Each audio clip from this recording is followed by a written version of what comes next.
It was not a loud alarm. It was a single line of text on my console, blinking in the low amber light of the conclave observation deck. 3 words from the relay station near the Aldrin belt. Contact lost, Meridian convoy. I read it twice. Then I set the cup down very carefully because my hand had started to shake. My name is Kale Morrow. I had spent 11 years as a human diplomatic attaché aboard the Galactic Conclave Station, a place the size of a small moon that floated at the center of known space like a jewel in a spider's web. Every registered species sent representatives here. There were beings with 4 arms and beings with none, beings that communicated through color shifts in their skin, and beings so old that their original homeworlds no longer existed. I had learned to eat food I could not name, to bow in 17 different ways depending on who was in the room, and to speak 6 galactic trade languages without making the embarrassing mouth sounds that got humans laughed at in their first decade of membership. 11 years, and I had grown used to being small here. Humanity was 80 years into its membership with the Conclave. That was not very long. The Thelkai had been members for 6,000 years. The Vorkai Dominion, an insectoid empire of cold intelligence and colder intentions, had been here for 3,000. We were newcomers, and newcomers were expected to be quiet, to learn, and to be grateful that no one had decided to remove them. The thing that kept everyone in line was called the Sacred Rule. Every species in the Conclave knew it. Every child of every registered civilization was taught it before they learned anything else about galactic politics. The rule was simple. No registered member species may launch an unprovoked military strike against another registered species. The consequences for breaking it were automatic and total. Every other member of the Conclave was obligated to respond with force. The offending civilization would be blockaded, sanctioned, and if they continued, dismantled. It had never come to that last part. In 4,000 years, no one had been foolish enough to test it. The rule was the reason the galaxy had peace. Not kindness, not shared values, not mutual respect, just one line of law and the certainty of consequences. I had always found some comfort in it. The second message arrived 40 seconds after the first. This one was not a single line. The Meridian convoy had consisted of 3 civilian transport vessels carrying settlers and supplies to a new colony on the edge of human registered space near the Aldrin belt. 41,217 people, families, engineers, farmers, a full medical team, and a school cohort of 300 children who had been promised a better life on a new world. The message told me that all 3 ships had been destroyed, not disabled, not boarded, destroyed. The Vorkai Dominion had been pushing into human border space for nearly 2 years by that point, making claims that certain resource-rich systems had been incorrectly registered to humanity in the original surveys. Their argument was technical, layered in procedural language, and backed by nothing. I had raised it formally in the conclave chamber 8 times. Each time I was heard politely, and then advised that border disputes required a joint survey commission, which would take between 15 and 30 years to convene and complete. I had been told to be patient. I had been told that these things moved slowly. I had been told twice by senior Thelkai advisors that humanity needed to understand the difference between a genuine threat and a negotiating position. I had filed 22 formal objections. I had spoken to every ambassador willing to give me 20 minutes. I had written a detailed report on Vorkai territorial expansion patterns and submitted it to the Conclave Security Committee, where it sat unread. I had done everything correctly, and 41,000 people were gone. I left the observation deck and walked to the main diplomatic hall. It was the middle of the Conclave's rest cycle, so the corridors were mostly empty, lit in the soft blue that the station used at night. My footsteps were very loud. I remember thinking that was strange. Everything felt very clear and very quiet in a way that I had only experienced once before, when I was 17, and I watched my brother get pulled out of a collapsed building back on Earth. Time moves differently in those moments. Everything sharp, everything slow. The duty officer at the communication desk was a young man named Owen, barely 2 years into his posting. He looked up when I came in and his face told me he had already seen the full report. "How many confirmed?" I asked. "All 3 ships," Owen said. "No survivors recovered. The Vorkai are claiming the convoy was operating in restricted space. There is no restricted space in the Aldrin belt," I said. "That is human-registered territory." "I know," he said. "They fired on civilian transport vessels." "I know," he said again. His voice was very quiet. I stood there for a moment. I looked at the screen behind him at the coordinates, at the ship registrations of vessels that no longer existed. Get me Ambassador Lyra of the Thelkai, I said. Tonight. I do not care what cycle it is for her. Owen nodded and turned to his console. I sat down in one of the waiting chairs because my legs had decided they were done holding me up for a moment. I pressed my palms flat on my knees and looked at the floor. The station hummed around me, enormous and indifferent, carrying the representatives of 200 civilizations through the dark between the stars. I had been small here for 11 years. I had been polite. I had been patient. I had filed my reports and made my arguments and trusted that the structure around me would function the way it was supposed to function. Ambassador Lyra agreed to see me in 1 hour. When I entered her chamber, she was already seated, and her expression told me she had read the report too. The Thelkai were tall and pale, with large dark eyes that reflected light in layers like deep water. Lyra had been a diplomat for longer than humanity had known space travel. She was not unkind. She had always been one of the few senior ambassadors who treated me as something more than a curiosity. "Kale," she said, and her voice carried something I had not expected. It was not sympathy exactly. It was closer to dread. "They used military vessels," I said, "against civilian transports, in registered human space. This is not a border dispute, Ambassador. This is a violation of the sacred rule." She was quiet for a moment. "The Vorkai will argue that the territory was disputed. The argument does not matter," I said. "The registration stands until a survey commission rules otherwise. They knew that. They fired anyway." Another silence.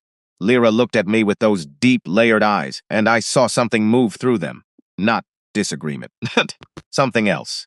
"I will bring it to the Security Committee in the morning session," she said. "With what recommendation?" I asked. She folded her hands in her lap. "With a recommendation for a formal investigation and a call for the Vorkai to provide an accounting of events." I heard those words and I understood them. An investigation. An accounting. The same machinery that had processed my 22 objections and my unread report. The same measured pace that had been burning through the last 2 years, while the Vorkai edged closer and closer to a line that everyone pretended did not exist. "How long will that take?" I asked. She did not answer immediately. "Ambassadors Lyra," I said. 41,000 people. "I know," she said. I stood up. I thanked her for her time, because I had spent 11 years learning to do that no matter what, and I walked back out into the blue corridor. I stood alone for a moment in the quiet of the station's night cycle, and I thought about those 3 ships. I thought about the school cohort. I thought about the settlers who had packed everything they owned into containers and strapped their children into berths and gone to sleep, trusting that the registered route was safe. I thought about the sacred rule and how the galaxy had kept it perfectly for 4,000 years, and how a civilization 3,000 years older and vastly larger than ours had looked at that rule, looked at us, and decided we did not count. Something settled in me then. It was not anger, exactly. Anger is hot and loud. This was different. This was cold and very, very clear. It was the feeling of a decision being made at some level below conscious thought, the way a ship's autopilot switches over when the pilot goes down. I went back to my quarters, and I sent a single encrypted message to the Earth diplomatic office marked for the attention of the director. It said, "They did it. The rule is broken. We are not filing a form." Then I sat on the edge of my bunk, in the dark, and I waited for morning. Outside the window, the stars were very bright and very still, and the galaxy went on turning as if nothing had changed. It had not yet learned that everything had. 2 weeks after I sent that message, I was recalled to Earth. The official reason given to the conclave was a routine consultation. Nobody questioned it. Humans were recalled for routine consultations all the time.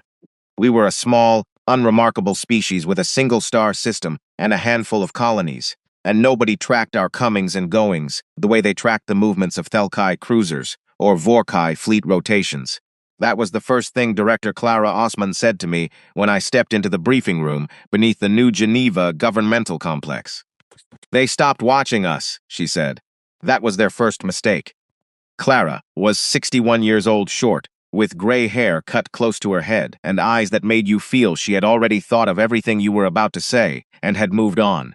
She had run Earth's Diplomatic Intelligence Division for 16 years. I had reported to her for most of my career, but had only met her in person 3 times. She poured 2 cups of coffee from the machine on the side table, handed one to me without asking, and sat down. "The Conclave Security Committee," I said. "What is their position?" An investigation has been opened, she said. Estimated timeline to preliminary findings, 18 months. I looked at my coffee. And the Vorkai. They have issued a formal statement describing the Meridian convoy as an unlicensed intrusion into a disputed zone.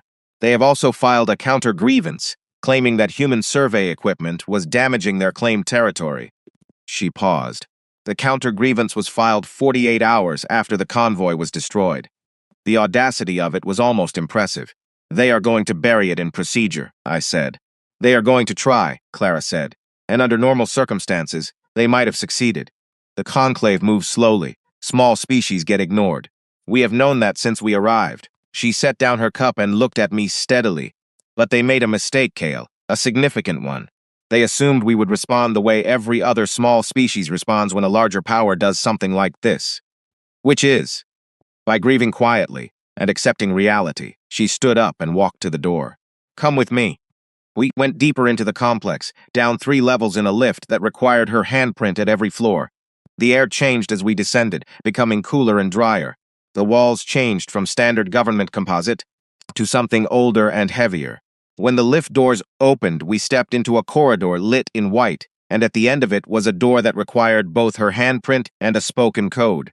Beyond the door was a room that I was not prepared for. It was a war room, not a planning room, not a crisis management center. A war room, fully active, with displays covering every wall and 40 people working at stations in controlled, quiet focus.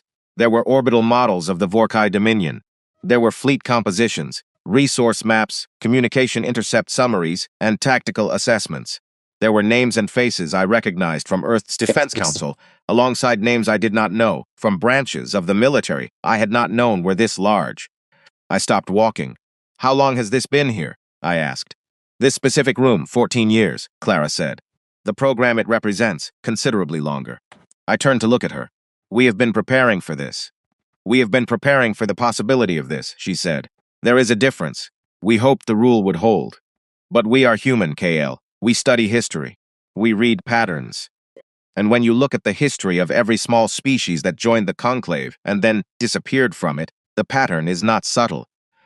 She walked me to a display showing a timeline. Small civilizations, registered and protected by the sacred rule. 18 of them, over 3,000 years. Every one of them gone, absorbed or erased, and in every case the process had begun with a border dispute, followed by a slow procedural response from the conclave, followed by nothing. The rule protects the powerful, I said slowly, because the powerful enforce it, and when the target is small enough, no one enforces anything. Exactly, Clara said. So we made a decision, about 40 years ago, that if this ever happened to us, we would not wait for enforcement. We would be the enforcement. I stood in that room for a long time, looking at the displays, listening to the quiet, focused activity around me. A man named Adrian Holt, who turned out to be the director of Earth's Combined Strategic Command, came over and introduced himself. He was younger than I expected. Calm in the way that competent people are calm when they have been planning for something long enough that they are no longer afraid of it. We have been running simulations on the Vorkai for 11 years, Adrian said, walking me through the tactical display. Their command structure is hive consensus-based.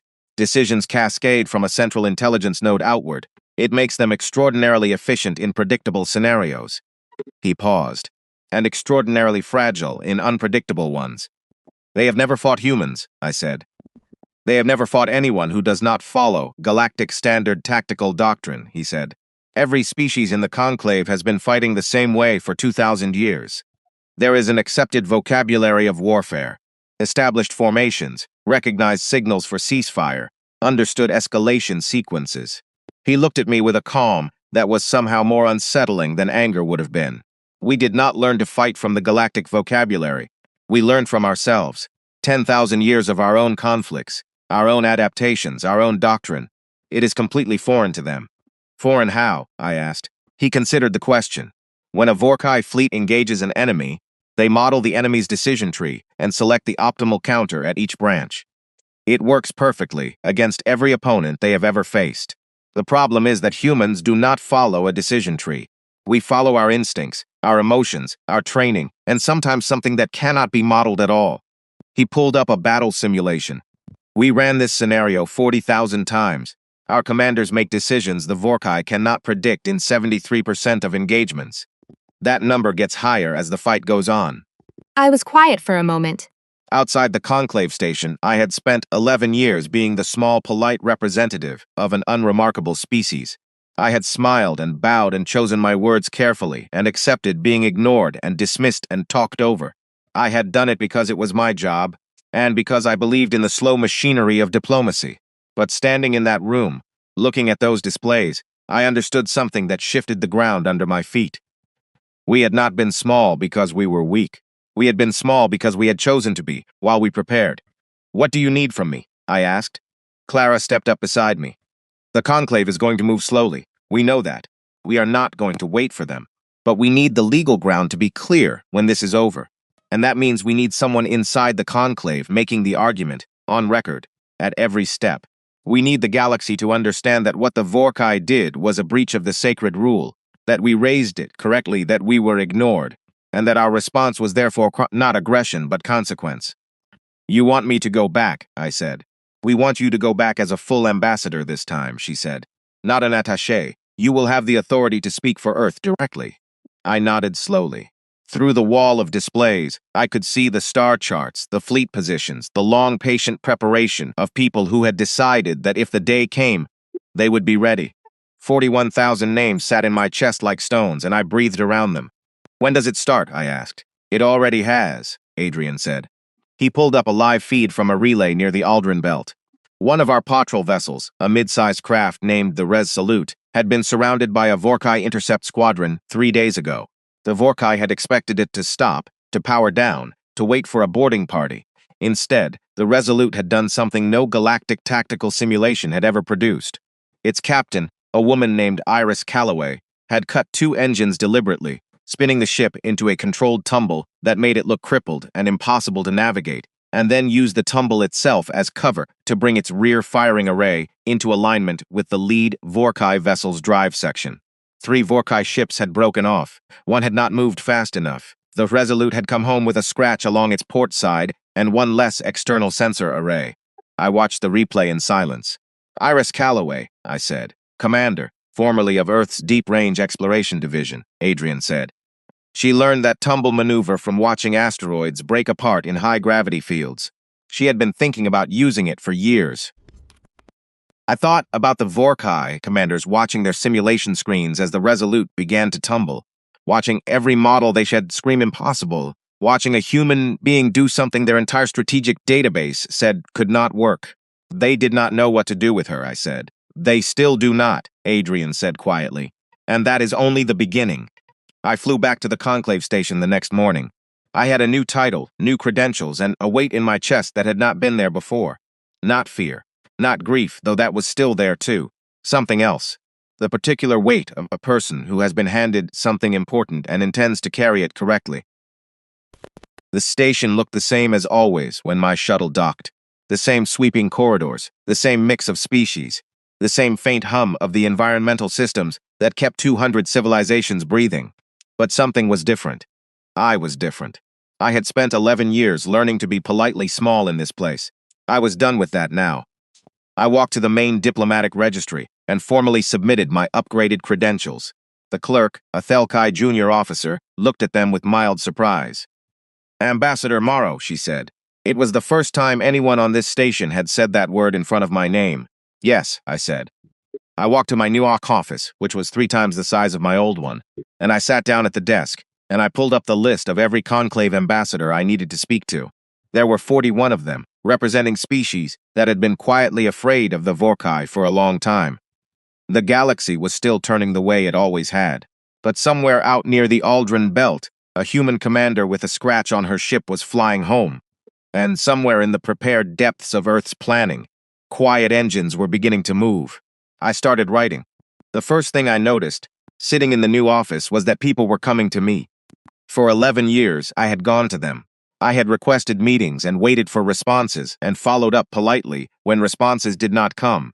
It was the natural order of things for a small species. You went to the powerful. The powerful did not come to you.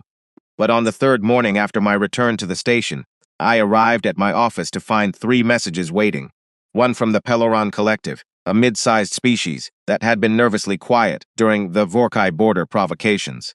One from the Serene Assembly, whose territory ran along the outer edge of the Vorkai Dominion, and who had, twice in the last century, been on the receiving end of Vorkai territorial pressure.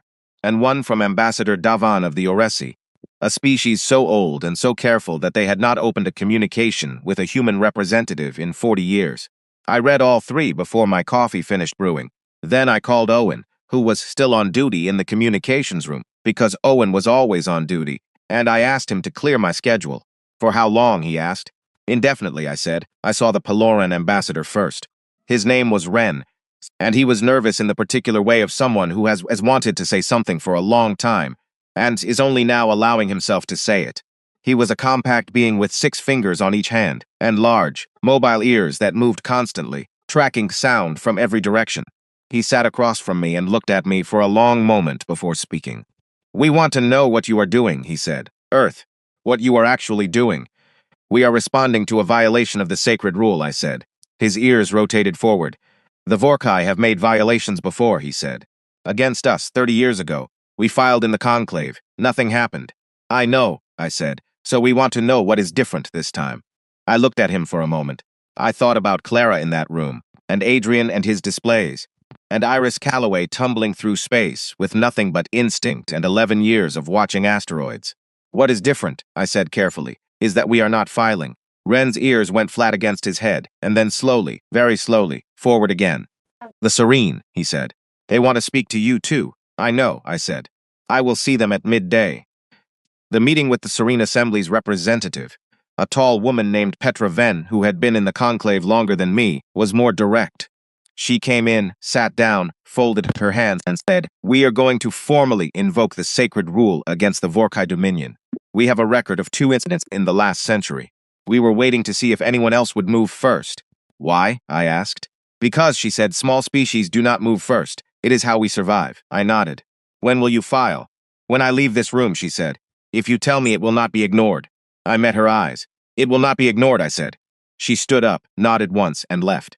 Out in the wider station, things were moving that I could not see from my office but could feel the way you feel a change in pressure before a storm. Signals were traveling faster than I could track. In the Vorkai diplomatic wing, I later learned their ambassador had not slept in 4 days. Their intelligence analysts were running models that kept producing outputs their system flagged as errors because the outputs were impossible according to every strategic framework they possessed. The impossible outputs were called Iris Calloway and a dozen others like her. I need to tell you about what was happening in the Aldrin Belt, because my story was only one thread of it, and the thread out there was pulling tighter. 12 days after the Meridian convoy, Vorkai advance squadron of 9 vessels moved into the Aldrin Belt with orders to secure the region and establish a forward position in what they were formally calling disputed space. They expected to find a human patrol presence, overwhelm it quickly, and be in control of the belt before the Conclave's investigative committee had scheduled its first meeting. What they found instead was Commander Owen Farr. Owen Farr was not a famous name. He was not a celebrated officer. He was 43 years old, from a coastal city in the north of England, and he had spent 17 years in Earth's Deep-Range Defense Division, doing the kind of quiet, unglamorous work that nobody paid attention to. He commanded a small response group of 4 vessels, each one lighter and faster than any Vorkai warship in the squadron. When the Vorkai squadron entered the belt, Farr's group was already inside it, positioned not at the obvious defensive points that any standard tactical model would place them, but deep among a field of dense metallic asteroids that made sensor readings unreliable. The Vorkai squadron moved in standard formation. They swept the area with long-range sensors. They found nothing. Their models told them the zone was clear. Owen Farr had put all 4 of his ships in a slow drift that matched the rotation of the asteroid field. To the Vorkai sensors, they looked exactly like rocks.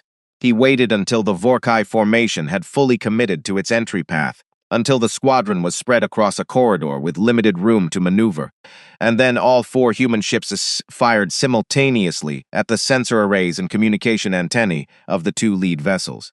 They did not aim at the drives, not at the weapons systems. They aimed at the eyes and the voice. The 2 lead Vorkai ships went sensor blind in the same second. The Hive consensus model that ran Vorkai tactical decisions required constant communication between vessels. When the two lead ships went quiet, the 7 remaining ships experienced what Adrian had described to me as a cascade failure of the decision structure. They were not programmed to act independently. Their doctrine did not include the concept of a commander making a choice without confirmation from the chain. FAR's 4 ships were already repositioning. By the time the Vorkai squadron had re-established partial communication and attempted a response, 2 more of their vessels had their navigation systems disabled by targeted precision strikes. The remaining 5 retreated. Not one human vessel was destroyed. Not one human life was lost. I received the battle report in my office between the Peloran meeting and a scheduled address to the Security Committee. I read it twice. Then I set it down and looked out my window at the stars. The thing that stayed with me was not the result. It was the method. Every species in the conclave that had a military had it structured around the same principles. Central command, established formations, recognized signals, predictable, escalation. It was a language. A shared language of conflict that had developed over millennia, because when everyone speaks the same language, wars are manageable. Owen Farr had not spoken that language. Iris Calloway had not spoken it. They had spoken something older, something built from 10,000 years of humans fighting other humans, from every failed strategy and every desperate improvisation, and every moment when a cornered person had to invent something new or stop existing. The Vorkai had no vocabulary for it. Their entire strategic database was full of entries that began with the words "enemy will respond by" and ended with a predictable range of options. There was no entry that said, "Enemy will drift silently through an asteroid field for 6 hours disguised as rocks and then destroy your communications." There was no entry for human stubbornness. No entry for the particular way humans refuse to accept that a situation is over, just because the numbers say it is. No entry for the person who is losing and decides, calmly, to change the rules of the game entirely. I had a meeting with the security committee that afternoon, and for the first time in 11 years on that station, I walked into that chamber, and I was not dismissed before I had finished speaking. Ambassador Davan of the Oresi was already there, which was extraordinary. The Oresi sent observers to committee meetings, but they never sat at the table. Davan was seated at the table, with 3 of his staff behind him, and his ancient face showed an expression I could not fully read. I presented our case clearly and without decoration.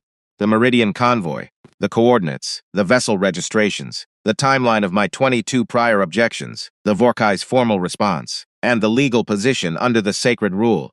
I did not raise my voice. I did not appeal to emotion. I laid out the facts in sequence and let them sit. When I finished, the Vorkai ambassador, a being named Chirac, whose translated name roughly meant second calculation, attempted the argument that the territory was disputed. Davan interrupted him. That was also extraordinary. The territory registration stands until a commission rules otherwise, Davan said, in a voice that carried the specific weight of someone who has seen empire come and go and is choosing to spend that weight now. The ambassador's legal position is correct. The room was very quiet. Petra Vesan filed the Serene Assembly's formal invocation of the sacred rule against the Vorkai Dominion. Ren of the Peloran Collective filed a supporting declaration. The Security Committee chair, a Thelkai senior named Vareen, who had previously been one of the people urging me to be patient, called for an emergency vote on recognition of the violation. The vote passed by 14-3. After the meeting, Chirac found me in the corridor. He was tall, with a smooth exoskeletal face that showed no readable expression, but his translator unit carried a tone that was flat in a way I had learned meant concern. "Ambassador Morrow," he said, "your government's actions in the Aldrin Belt will be considered hostile."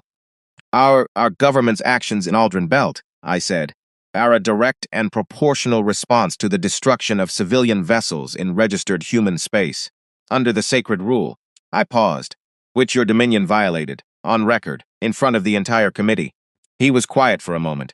The Dominion does not lose extended engagements, he said. It was not a threat, exactly. It was something more like a statement of fact, a reminder, the kind of thing you say to a small species to make sure they understand the shape of the world. I had heard things like that for 11 years. Neither do we, I said. I walked back to my office and opened a channel to Clara. The rule has been formally recognized as violated, I told her. I know, she said. Adrian is watching the committee feed. The Vorkai ambassador implied they would continue. Yes, she said. What do we have near the belt right now?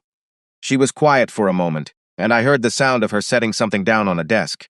Enough, she said. Tell me. 22 vessels of various classes, most of them retrofitted deep ships, plus Owen Farr's group, which is already in position. A pause. Also, a wing of the new fast attack ships that you do not have clearance to know about yet. Despite everything, I almost smiled. How fast are they? Faster than anything the Vorkai has on their charts, Clara said. We built them small, and we built them quiet, and we have been testing them in the outer belt for 2 years. The Vorkai's intelligence on our fleet is based on their survey data from a decade ago. Because they stopped watching us, I said. Because they stopped watching us, she agreed. I looked at the star charts on my display. The Aldrin belt was a bright cluster of light in the middle distance, small and ordinary looking, and somewhere inside it, Owen Farr was repositioning his ships, and Iris Calloway was probably running new calculations on the next impossible thing she was going to attempt. The galaxy outside my window had not changed its shape. The conclave station hummed along in its patient orbit. 200 civilizations went on with their business, their trade routes, and their council sessions, and their ancient slow diplomacy. But a gear had turned. Something had engaged that could not be disengaged. I had one more message to send that evening. It went to every ambassador I had spoken to in the last 3 days. It was short and professional, and said simply that the formal proceedings were now in motion, that the legal ground was clear, and that any species wishing to formally align with the human position under the sacred rule should do so within the next 72 hours. 12 species responded before I had finished my dinner. I sat in my office long after the lights shifted to the sustained night cycle. The coffee was cold again. I did not mind. I thought about 41,000 names. I thought about Owen Farr drifting in the dark, patient, and invisible. I thought about Petra Venfen standing up from her chair and filing without hesitation the moment I told her it would not be ignored. I had told her the truth. We were not going to let it be ignored. Outside in the corridor, I could hear the soft hum of the station, and faintly, somewhere, the sound of footsteps moving with purpose through the blue-lit dark. The Vorkai had broken the one rule the galaxy lived by. They had assumed we were too small to matter. They were learning slowly that small is not the same as harmless, and patient is not the same as passive. I turned off my lamp and went to work. The ceasefire request came from the Vorkai Dominion on a morning when I had not slept. I was in the middle of a live communication with Adrian's strategic team when Owen sent me a priority flag. I told Adrian to hold and open the flag. The words were formal and precise in the way that Vorkai communication always was. They requested a cessation of hostilities pending diplomatic resolution. They offered to submit the territorial dispute to a neutral commission. They expressed willingness to discuss reparations for what they described as the incident involving the Meridian convoy. I read it twice. Then I told Adrian what it said. There was a pause on his end. Then he said, "How many of their fleet assets have we disabled in the last 3 weeks?" 41 vessels, I said, with 0 losses on our side. Another pause. Read me the part about reparations again. I read it. They called it an incident, he said. Yes, I said. Not a violation. Not an attack. No, I see. His tone did not change, but I had learned to read the spaces in Adrian's voice. What does Clara say? I am going to ask her in about 2 minutes, I said. But I wanted your read first. My read, he said slowly, is that they believe they can settle this with language. That if they offer enough procedural concessions, we will accept a diplomatic outcome and go back to being a small species with a grievance on record. He paused again. They still do not understand what they triggered. I called Clara. She was in a meeting but stepped out to take my call. I told her about the request. We expected this, she said. Hive consensus models are very good at cost analysis. When the cost reaches a threshold, the model outputs a de-escalation signal. They have run their numbers and decided this is the threshold. What are our terms? I asked. We worked them out last week, she said. Are you ready? Tell me. She did. I spent the next 4 hours preparing for the conversation I was about to have. I went over every line of it with care. I spoke to the Serene, the Peloran, and 8 other species who had formally aligned with us, and I told them what was happening and what our position was going to be. Ren of the Peloran Collective sat very still when I explained our terms and then said quietly, "No one has ever demanded that from the Vorkai before." "No," I said. "They will consider it extraordinary," he said. "It is proportionate," I said. "That is different from extraordinary." I met with Chirac in neutral chambers at the midpoint of the station. He came with 4 advisors. I came alone. That itself, I had been told, unsettled them. Their doctrine required mirrored delegation sizes. Coming alone was outside the accepted framework. I sat down, thanked him for the request, and told him our terms. He was quiet for a long time when I finished. The translator unit rendered his response in a flat tone that I had come to recognize as the Vorkai equivalent of genuine surprise. "You are not claiming our territory," he said. "No," I said. "You are not demanding military reparations." "No. You want a restructured enforcement mechanism for the sacred rule," he said slowly, "with human participation in the oversight body." "Yes," I said. "And full reparations to the families of the 41,000 people in the Meridian convoy. Individual settlements, not a collective payment. And public acknowledgement," he said, "on the conclave record." Yes, he was quiet again for a longer time. Outside the chamber windows, the station moved in its long orbit, and the stars were patient and old and indifferent. "Why?" he finally said. The question surprised me by its simplicity. "Why what? Why not take more?" He leaned forward slightly. "Your military position is strong. You have coalition support. The conclave vote is in your favor. You have leverage that no species of your size has ever possessed in a proceeding of this nature." His tone held something I had not heard from a Vorkai before, something almost like confusion. "Why are you asking for justice instead of power?" I thought about the question for a moment. I thought about Owen Farr drifting through the asteroids, about Iris Calloway and her tumble maneuver, about Petra Venn filing without hesitation, about Clara's displays, and Adrian's calm, and 40 years of quiet preparation. I thought about 41,000 names. "Because we do not want an empire," I said. "We want this to never happen again, to us or to anyone else." He studied me for what felt like a long time. Then he said something in the Vorkai primary language, without waiting for the translator, and one of his advisors looked at him sharply. The translator caught it a few seconds late. It rendered the phrase as approximately, "They are more dangerous than we calculated." I chose not to acknowledge that I had heard it. Chirac agreed to take the terms back to the Dominion's central consensus for consideration. He stood to leave, and at the door he paused without turning around. "We did not believe," he said, "that you would enforce the rule yourselves." "We know," I said. "We believed no one would act on your behalf." "We know that too," I said. He left. I sat alone in the room for a while. Through the window, I could see a section of the station's outer ring, and beyond it the dark between the stars, and somewhere in that dark the Aldren Belt, and Iris and Owen and 22 ships, and a wing of fast attack vessels that the Vorkai's charts said did not exist. The terms were accepted 6 days later. The formal signing took place in the main conclave chamber, in front of representatives from every member species. Chirac signed for the Dominion. I signed for Earth. The Serene and Peloran and 10 others signed as aligned parties. Clara watched on a live feed from New Geneva. Adrian turned off the display after the vote confirmation, and went to get a coffee without saying anything to anyone, which was apparently how he expressed satisfaction. After the signing, there was a recess, and the chamber filled with the sounds of hundreds of beings speaking in dozens of languages. I stood at the edge of it for a moment, holding a glass of something the Thelkai served at formal occasions that tasted like carbonated minerals, and felt like it was calculating your age from the inside. Ambassador Davin of the Oresi appeared beside me. He was very old, even by the standards of a very old species, and he moved slowly but with complete precision.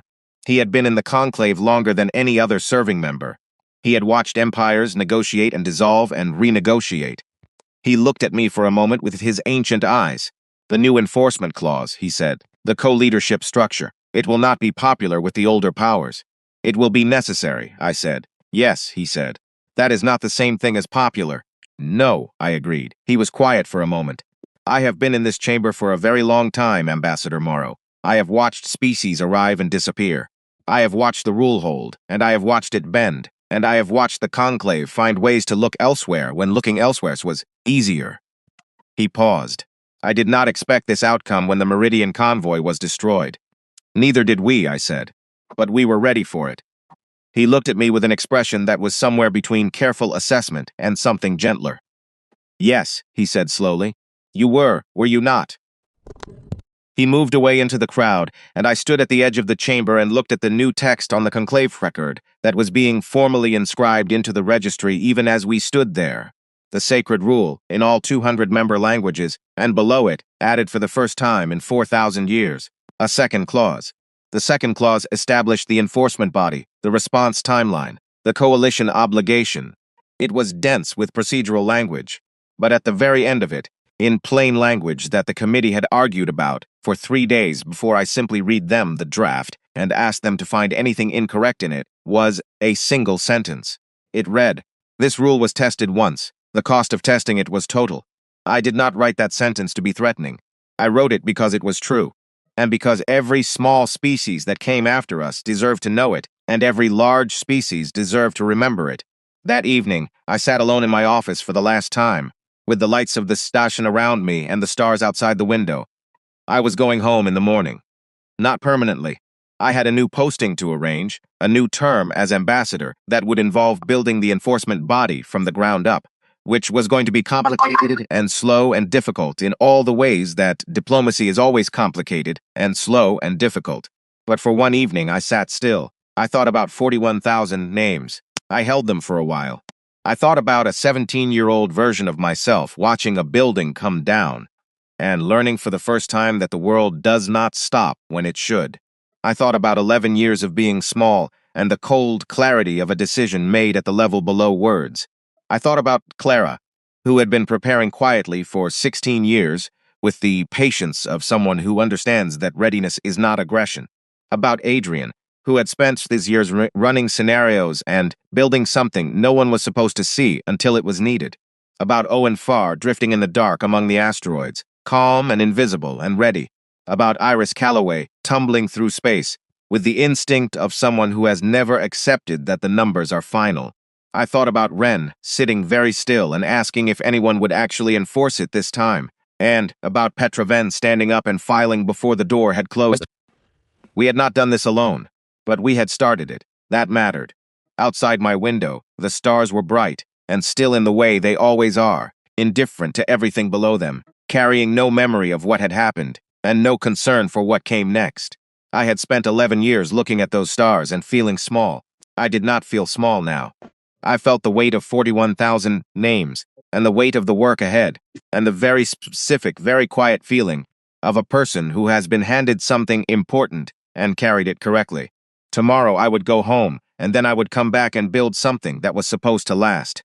Tonight, I turned off the lamp and let the stars be enough. They thought the rule protected them from us. They were right, just not in the way they meant.